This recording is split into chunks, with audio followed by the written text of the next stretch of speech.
کبھی آپ سے ویسے سلو کر کے پوچھے نا، پنجابی میں کہتے ہیں ٹوکری کر کے پوچھیے توجہ ہوئے میں، تو شاید آپ کو دوہے پانی بھی پوری کرنے جاتے ہیں، وہ بس رکھیے تحیات ہے دنیا خیر جاؤ، وہ خدا کو ساتھ لیے بغیر چلے جاتے ہیں. لیکن جب جاؤ کا لفظ ہے تو یہ چار باتیں یہاں سے میرے سامنے نکلتی ہیں، اور وہ ہے جب بھی جانا ہے تو انڈر اتھارٹی. اتھارٹی کس کی؟ سب سے پہلے خدا سالوس، خدا. اگر خدا نے آپ کو اتھارٹی اختیار نہیں بخشا تو برا کرم مت جائیں. آپ خود بھی خراب ہوں گے اور دوسروں کو بھی خراب کریں، خود بھی رسوا ہوں گے اور خدا کے نام کوئی بھی جلال دینے کا سبب نہیں ٹھہریں گے. اس لیے اتھارٹی ٹاپ، جو ٹاپ اتھارٹی ہے وہ خدا. اس کے بعد کیا آپ کے والدین اور آپ کے اساتذہ نے آپ کو اجازت دیا کہ آپ جائیں؟ کیا آپ ٹرین ہیں؟ یسوع نے ان کو ٹرین کیا اور پھر بھیجا، 3 سال رکھا اور پھر ان کو بھیجا. پھر آپ اپنے چیئرمین کو دیکھ سکتے ہیں، اپنی منسٹری کے ادارے کے جو سربراہ ہیں ان کو دیکھیں، یا کالج کے جو پرنسپل ہیں کیا وہ آپ کو فالو تحصیل کر رہے ہیں؟ آپ تعلیم یافتہ ہو آپ جائیں اور جا کر ہونا دوں. اس لیے اتھارٹی، اندر اتھارٹی ہے. دوسری بات جو بڑی اہم ہے وہ ہے انڈر پرمیشن. یہاں پہ انہوں نے پرمیشن دی کہ میں اور آپ خدا کی اجازت لے کر، جو میں نے شروع بات میں اسے لنک کر رہا ہوں، ذرا دیکھتے رہیے گا لہنگے والے بھی اور آپ بھی، کہ میں اپنے موضوع سے ہٹ نہیں رہا اور ادھر ادھر کی باتیں نہیں میں آپ کے ساتھ. تو زیادہ بے قاعدہ ہی اس طرح سے آج کل چلتا ہے کام، لیکن انہوں نے لینگویج کیا تو زیادہ پتا تھا، پہلے مجھے بھی بتا رہا. تو خیر وہ پرمیشن، انڈر پرمیشن ہے، انڈر اتھارٹی اور انڈر پرمیشن. اس کو پہلے میں شیئر کر چکا ہوں. تیسری بات ہے انڈر انوائنٹنگ. ہو سکتا ہے میری غریبی اتنی اچھی نہ ہو، مسا کے ساتھ جائیں. یسوع مسیح نے جب خدمت کا آغاز کیا تھا، جب انہیں پہلی بار مقدس کلام میں خدا کی جو مقدس کلام کی تلاوت کا موقع دیا گیا تھا، تو کلام کی تلاوت کرنے کے بعد انہوں نے کیا کہا تھا؟ اس کو یاد خداوند کا روح مجھ پر ہے. اس کا مطلب خدا کا مسا ان پر تھا. کلمہ خدا ہے، خود خدا ہے. خدا کا دوسرا تثلیث کا دوسرا مقدس تثلیث کا دوسرا کیوں ہے؟ لیکن اس نے بھی کہا ہمیں ساری راسبازی اس طریقے سے پوری کرنی ہے. اس کے بعد روح القدس ان پر ٹھہرا اور قیام کیا، اترا اور ٹھہرا، دونوں الگ الگ بات ہے. خیر وہ ہمارا موضوع ہے انڈر انوائنٹنگ. ہمارے انوائنٹنگ کا طریقہ کار یہ 3-4 گیت کو تیز کانگو بجاؤ، ڈھولک بجاؤ، کچھ چیز چلنتر گیت گائیں گے تو مسائل ماحول نہیں بنا ڈے گا، ماحول بنا سوری ہے میٹنگ کا اچھا ہے، ہے جوش جذبے نا بول رہا ماحول بنا ہے، گیت گانا اچھا ہے، میں نے بڑا دل آ جائے گیت گایا ہے، مزہ ہی نہیں آیا. تو ہم کہتے ہیں یہ مسا ہنسا اس طریقے سے لانے کی کوشش کرتے ہیں. Be careful. مسا یا انوائنٹنگ 3 4 5 6 7 گیت تیزی کے ساتھ، جوش کے ساتھ گانے سے نہیں آتے، اور تیز سے ساتھ بجانے کے ساتھ نہیں آتے. مسا آپ اپنے ساتھ کیری کرتے ہیں، اور کیری کرنے کا سورس یا ریسورس کیا ہے؟ آپ کا اپنا دعائیہ مذبح. آپ کتنا زیادہ وقت اپنے دعائیہ مذبح پر گزارتے ہیں، آپ کا وقت آپ کو بتائے گا. آپ بولنے کے لیے کھڑے ہوں گے، چاہے آپ میٹنگ پر سائڈ کر رہے ہیں، چاہے آپ سال بجا رہے ہیں، چاہے آپ کلام سنا رہے ہیں، چاہے آپ کوئی بھی خدمت سر انجام دے رہے ہیں، اگر آپ نے اپنے دعائیہ مذبح پر وقت گزارا ہے اور خدا کی حضوری کو آپ نے دیکھا اور محسوس کیا ہے اور خدا کا روح آپ پر ٹھہرا ہوا ہے، تو آپ کو تیز تیز گیت گانے کی ضرورت نہیں پڑے گی، اور ادھر سے آ کر تصنع اور بناوٹ والی آواز یا لب و لہجہ اپنانے کی ضرورت نہیں پڑے گی. لوگ کہیں گے کہ خدا کا روح اس بندہ پر ٹھہرا ہے. اور آج ایک مرد خدا، ایک خدا کا منصور ہمارے علاقے، ہمارے چرچ، ہمارے گھر میں اترا ہے. میں اس کی مثال یوں بھی دیا چاہتا ہوں. پرانے عہد میں جب قربانیوں کا سلسلہ جاری تھا تو قربانیوں کے نیچے آگ نہیں دی جاتی. ایک دو افراد نے اوپری آگ دینے کی کوشش کی، اوپری آگ جلائی. حفنی اور فنحاس ان کے نام تھے، ایلی کے 2 بیٹے، اور وہ دونوں مارے گئے. تو کیا ہوتا تھا؟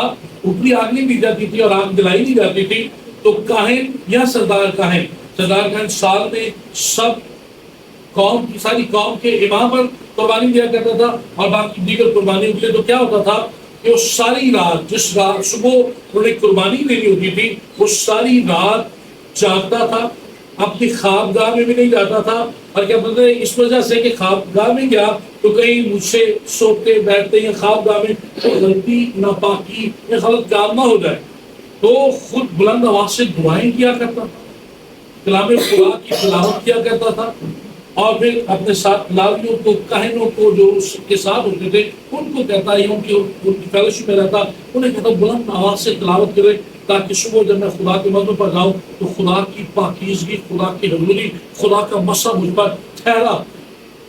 مسا کی بات کرنے لگا، اور جب وہ اس مسا اور اس پاکیزگی اور اس خوف میں صبح مسجد پر جاتے تھے تو صرف اپنے دونوں ہاتھ اٹھا کر کہتے تھے خدا اس قربانی کو قبول فرما، اتنا ہی کہتے تھے تو آسمان سے آگ نازل ہوتی اور اس قربانی کو چکھ۔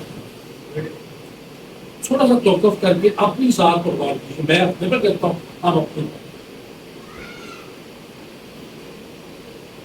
ہم اس کتنے ہیں جب انہیں کلام سنانے کا، عید لانے کا، سال بجانے کا، دعا کرنے کا موقع دیا جائے یا چرچ میں جانے کا اتفاق کیونکہ انہیں دے دعا میں خدا کے ساتھ وقت بتانا۔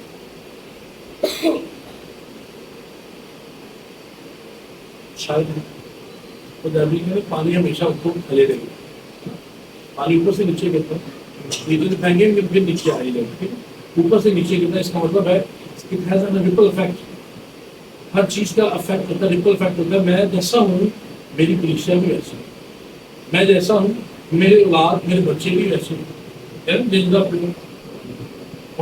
زندگی کو پوری بہت زیادہ بچے ہیں صاحب ان کو جانتے ہیں نا، کھانے آتے ہیں ان کا جھگڑا ہی لے رہا وہی کہہ دیتے ہیں زندگی کو کون کے بچے ہے نا، بڑا اسپیکر چھوٹا اسپیکر، اگر آپ بڑا ہو تو یہ والا معاملہ ہے۔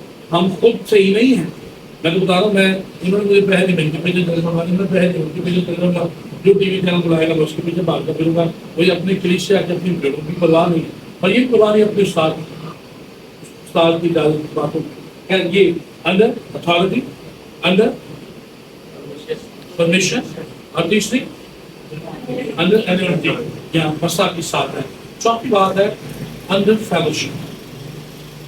فیلوشپ میں رہنا بڑا ضروری ہے، اور ہماری فیلوشپ میں یہ پتا ہے فیلوشپ نہیں ہے وہ سیمینار، سیمینار میں بھی ایسے ہی گیت گائے جاتے ہیں، دعائیں کی جاتی ہیں، ایک مقرر آتا ہے، مبلغ آتا ہے، وہ کلام خدا کی تبلیغ کرتا ہے اور دعائیں زبانی ہوتی ہے، کلمہ برکات ہوتے ہیں، اور دیٹس آل۔ یہ ہوتا ہے سیمینار، اور یہی فیلوشپ ہے۔ حالانکہ فیلوشپ کیا ہے؟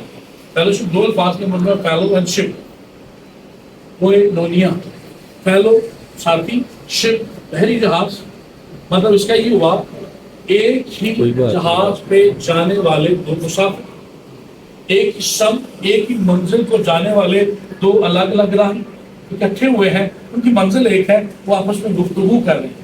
آپ کسی بس میں سوار ہوں لاہور سے فیصل آباد سے لاہور یا اسلام آباد جائیں تو آپ کے ساتھ میں بیٹھا ہوگا نا، اگر گاڑی پہ آپ جا رہے ہیں کسی پہ، تو آپ اس کے ساتھ خود بخود بات کرنا شروع کر دیں گے، یا وہ آپ کے ساتھ بات کریں، آپ ہوائی جہاز پہ جائیں آپ ایک دوسرے سے بات کرنا شروع کر دیتے ہیں۔ تو ہم ایک دوسرے کے ساتھ، رفاقت یہ نہیں ہے، رفاقتیں جیسی فیلوشپ میں ہماری ہیں وہ سیمینار ہے، اس کو رفاقت نہیں کہتے۔ رفاقت یہ ہے، فیلوشپ یہ ہے ہم ایک دوسرے کو جانیں، آپ کی پرابلمس کیا ہے، میری پرابلمس کیا ہے، ہم ایک دوسرے کی ہاتھ پکڑ کر، یہ نہیں ہے یہ والا وے جو ہے یہ سیمینار ہے، یہ عبادت کا ہے، ہم اسی میں فیلوشپ کرتے ہیں۔ فیلوشپ کا طریقہ کار ہے ایسے گول دائرہ، جیسے وہ 7 کلیسیاں تھیں، 7 کلیسیاں تھیں، اس ایک ہی دائرے میں تھی، جو مکاشفہ میں جن کا ذکر وہ ایک دائرے میں دستیاب تھی، تو ہم بھی ایک دائرہ بن جائیں، اور اس ایک دائرہ بن کر ہم ایک دوسرے کے ہاتھ تھام کر دعا کریں، میں ان کی ضرورت اور ان کے پرابلم کے لیے دعا کروں، یہ ان کے لیے کرے، یہ ان کے لیے کرے، یہ ان کے لیے کرے، اپنے لیے نہیں دوسرا کو میرے لیے کرے گا، اس طرح یہ چکر گھومتا گھومتا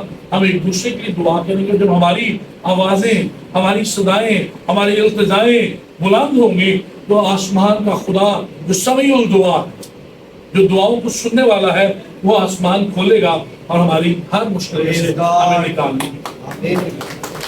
معاملہ یہ ہے ہم کو سیمینار کرتے ہیں فیلوشپ، اور اس میں ان کو بلانا ہے جو ذرا زیادہ پیسے والے، اور ہماری تو دوستیاں بھی ان کے ساتھ ہوتی ہیں۔ فیلوشپ کی بات کرنا، اچھے جڑے میر پادری ہوں نے، میر لوگ انہوں نے دوستیاں لگی ہیں، یار ہم مشکل والے کام پاتے ہیں، کام کو نہیں آنا۔ یہ دنیا کا فارمولہ ہے، 80-20 کا فارمولہ ہے، کہتے ہیں 80% غریب لوگ خدا کے کام کے لیے بہت زیادہ پیسہ دیتے ہیں، اور 20% امیر لوگ خدا کے کام کے لیے کچھ پیسہ نہیں دیتے۔ تو 80-20 کا یہ فارمولا ہے، جو جن پر ہم تکیہ کرتے ہیں، ایک شاعر کہتا ہے جن پہ تکیہ تھا وہی پتے ہوا دینے لگا۔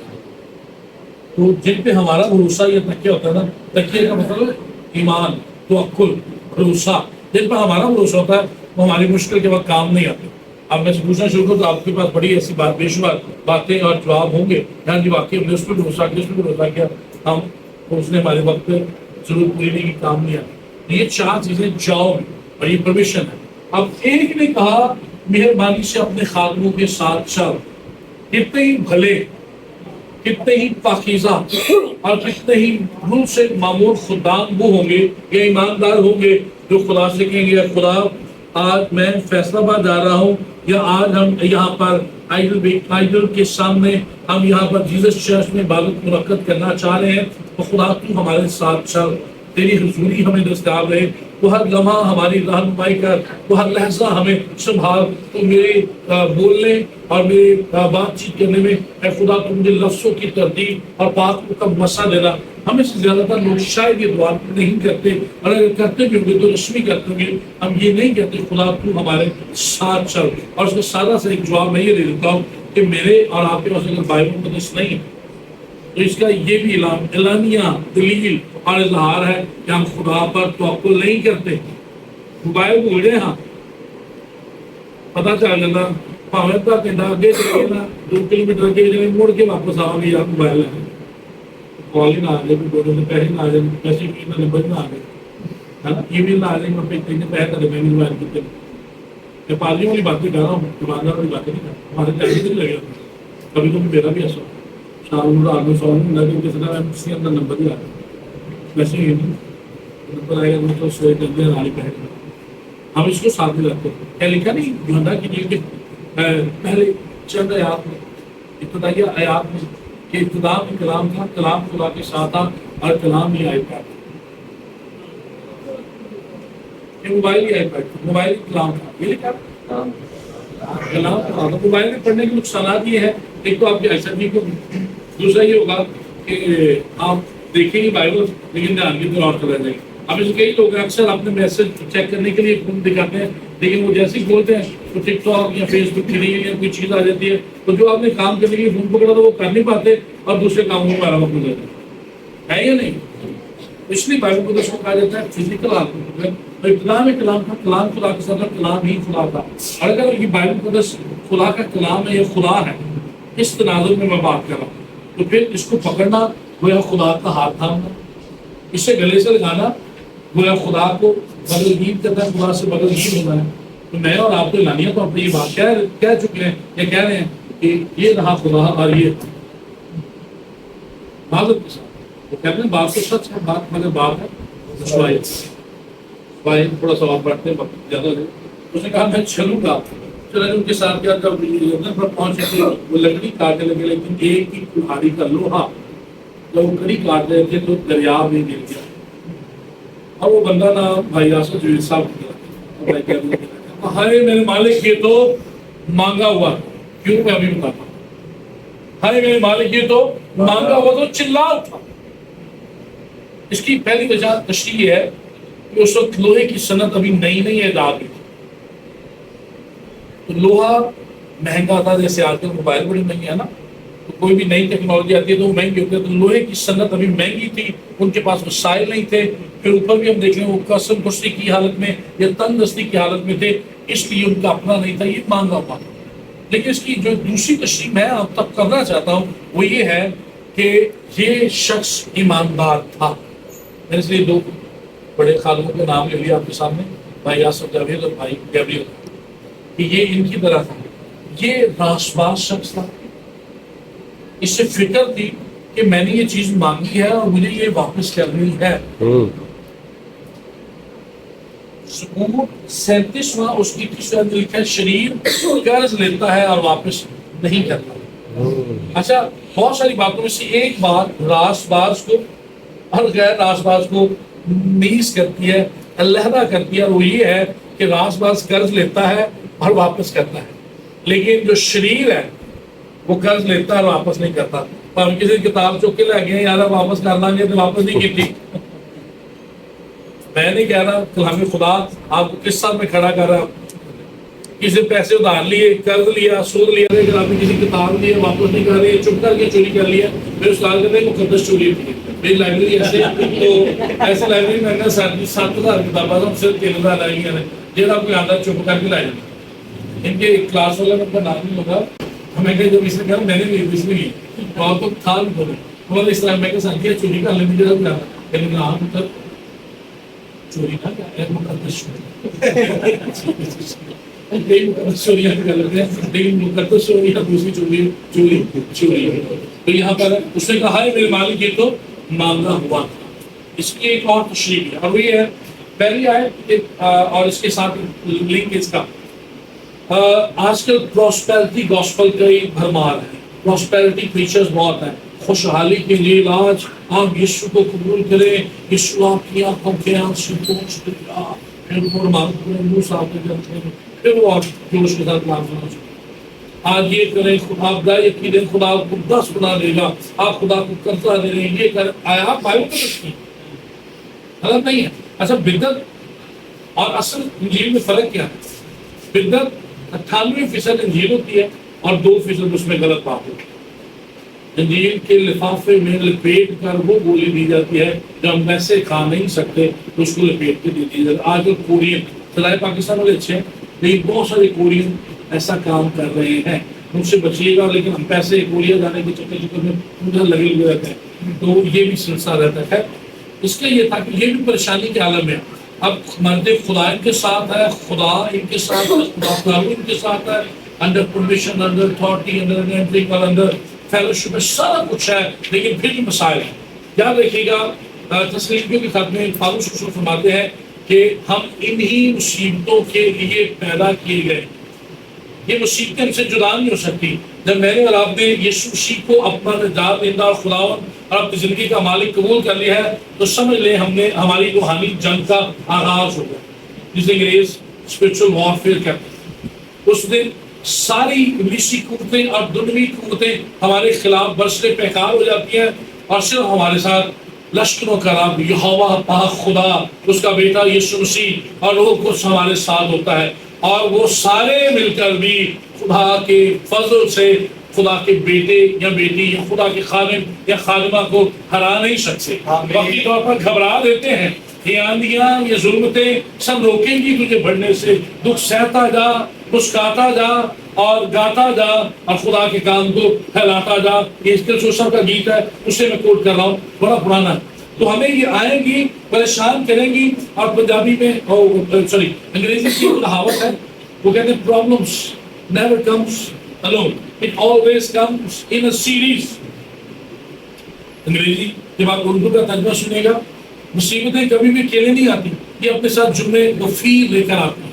اب پنجابی ہم پنجابی کا ترجمہ سنیں وہ بڑا پتہ ہے, ایک موٹ چکو تو نہیں نکلے, ایک مصیبت نکلے نہیں. جب بیل آیا 7,000 70,000 40,000 لاکھ کوئی تو نکلے دیتا نہیں تو بچے نہیں فیس گیا ملا ہے کام کریے اور لوگ بچے کی اکھاں خراب ہونی شروع ہوئی, آپ گلے خراب ہونا شروع ہو گئے, بیماریاں شروع ہو گیا. ایک موٹ چکو تو مسئلہ ہوا نہیں, دوسرا ادھر ادھر ادھر.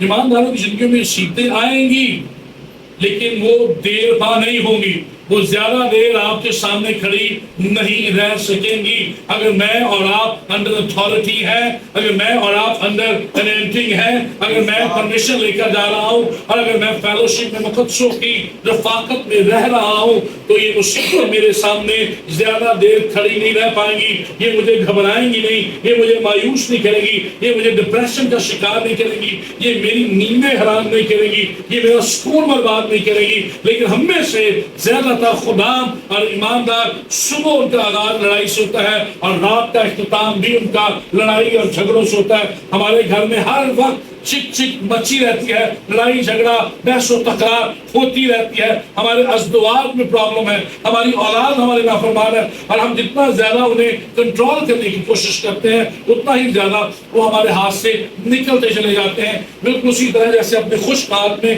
خشک ریت کو پکڑے تو ریت ہمارے ہاتھ سے سلکتی چلی جاتی ہے. ہم چیئرمین ہوتے ہوئے اپنی ٹیم اپنے لوگوں کو اپنے کنٹرول میں کرنا چاہتے ہیں، بیوی ہوتے ہوئے اپنے خاوند کو خاوند ہوتے ہوئے اپنی بیوی کو باپ اور ماں ہوتے ہوئے اپنی اولاد کو اس طرح کنٹرول کرنا چاہتے ہیں، لیکن جتنا زیادہ وہ بھیجتے ہیں اتنا ہی زیادہ وہ ہمارے ہاتھ سے نکلتے چلے جاتے ہیں.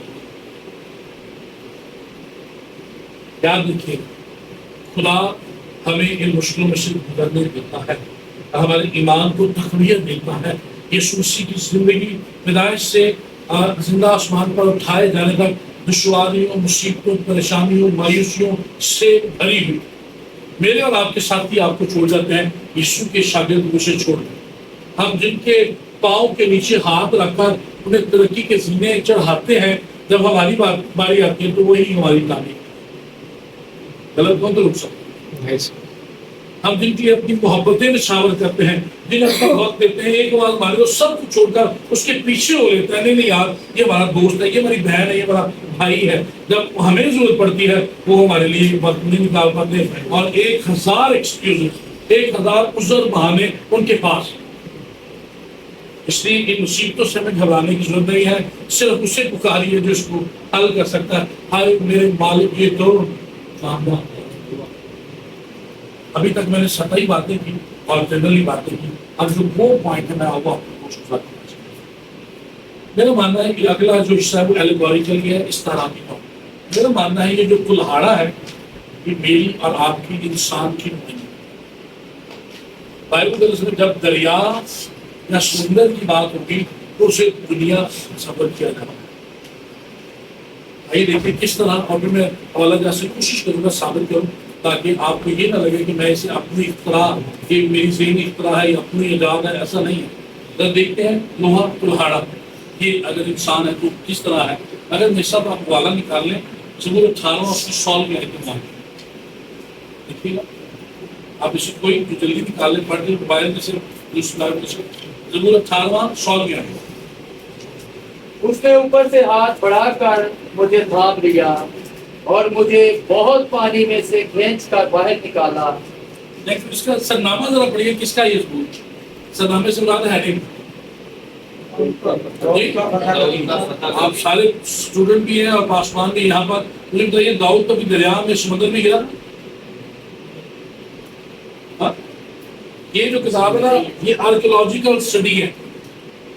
اسارے قدیمہ کے تناظر میں بائبل کا کتاب آپ کے پاس آئی، تفہیم کتاب مقدس انسائکلوپیڈیا کا باب میں اس کو کہتا ہوں. بعض منفی لفظ ہے لیکن علمی لفظ ہے. چلے یہ والا بولیے یہ جو ہے کتاب ہے نا قاموس اور ٹی کے اوپر، یہ والی جو بھی آپ کو ملے گی جو آپ لیں گے، اس میں بائبل مقدس کو اسارے قدیمہ کے تناظر میں پیش کیا گیا.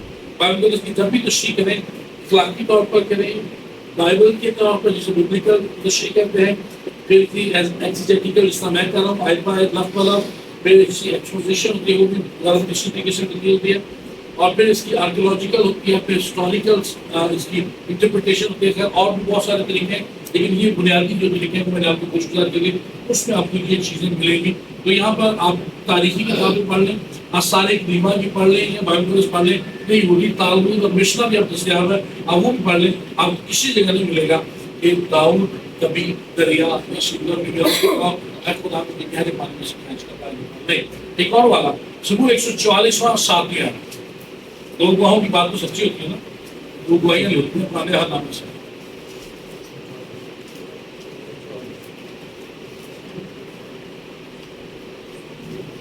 اوپر سے ہاتھ بڑھا مجھے رہائی دی اور بڑے سیلاب یعنی پردیسیوں کے ہاتھ سے چھڑا. بہت شکریہ. اب یہ اس طرح کی بات خود بھی ثابت ہو رہی ہے یہاں پر. بڑے سیلاب یعنی پردیسیوں کے ہاتھ سے، سیلاب کو پردیسیوں کو سیلاب کے طور پر گزارا ہے، اور پھر اوپر سے ہاتھ بڑھا اور مجھے بچا. یہ بات یہاں پر ہے. یہ دو باتیں آپ کے سامنے آئے. نئے عہد نامے میں دیکھتے ہیں کیا نئے عہد نامے میں ایسا ہی ہے. اگر میری یادداشت درست ہو تو حوالہ ڈھونڈی بھی میرے خیال کی